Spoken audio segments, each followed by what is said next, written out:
And we're back on Liberty Nation Radio, heard coast to coast on the Radio America Network. We return to our guest, Liberty Nation economics editor, Andrew Moran. So, in addition to the Trump accounts, what do you think the United States needs to do, both in Congress and in the administration, to encourage people to get married and have children and have big families?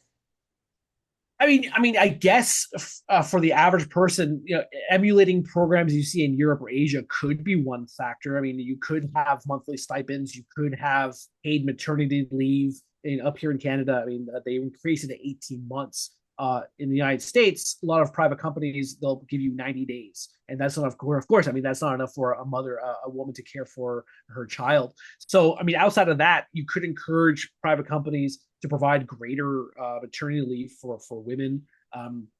Another example, up here in Canada, they have paternity leave as well. So the men could split their leave with women, which I think is absolutely ridiculous. Men should not be doing those things. The women be doing that. But overall, aside from government interventions, it's hard to see what the administration can do. They could create more affordable. They could foster policies that provide real wage growth. So that's inflation adjusted wage growth that outpaces the cost of living. That's one thing you could do. Bring home prices. That's also another barrier to entry in the idea of parenthood. It's very challenging for people to afford a place in today's world.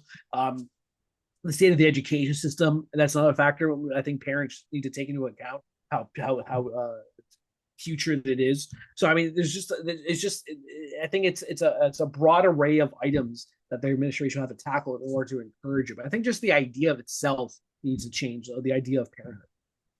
Well, you've hit on all the things that he's doing. He's getting rid of the Department of Education or dismantling it and putting that back in the state's hands. The one big beautiful bill is making life a little bit more affordable. Gas prices are down. Which one of those is not working? Well, of course, we're not going to see the fruits for a while, but it sounds like he's covered a lot of those things. But ultimately, as libertarians or conservatives, we know that the government shouldn't be involved in our personal lives that much.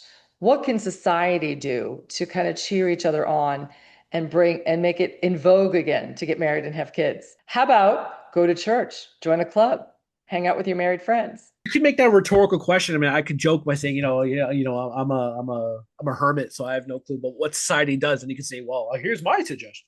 Yada yada yada.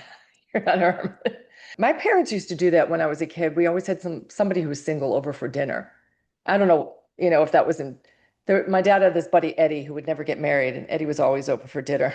I think he was trying to show him that married life was a good thing. One more thing I wanted to talk about, because we've talked a lot about what it does to the family, what it does to the society, but what does it do to the kids?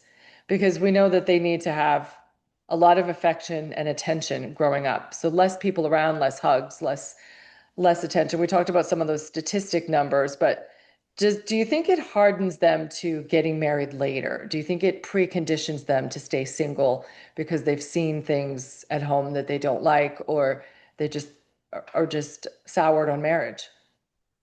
Yeah, absolutely. Just from the affection alone, take divorce out of the equation. And a lot of parents say, I have no choice of their own because of the way the economy is. They have to put their kids into daycare. These daycares, Right. they're not going to love their children as much as the parents do. Right. They're just a product that they have to take care of. And you see a lot. Just from a personal standpoint, you see outside our house, and the kids today. They don't seem very affectionate. They don't seem quite social too.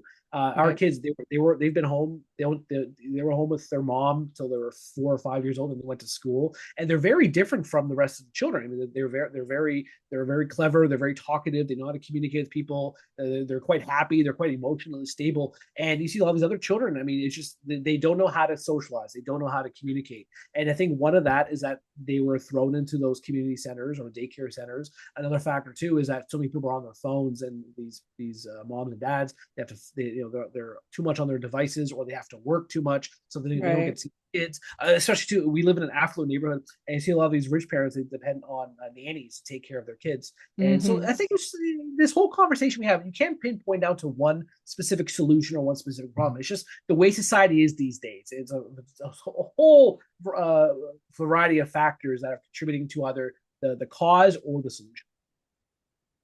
Well, Andrew, I hope you continue writing about it because the more you write about it, the more people read it, the more people might sit and think this is something I want to change.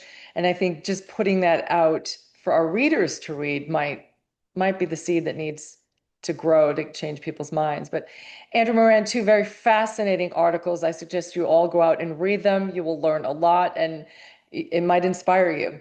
Thank you so much for your time today, Andrew. I really appreciate you joining us. Thank you for having me.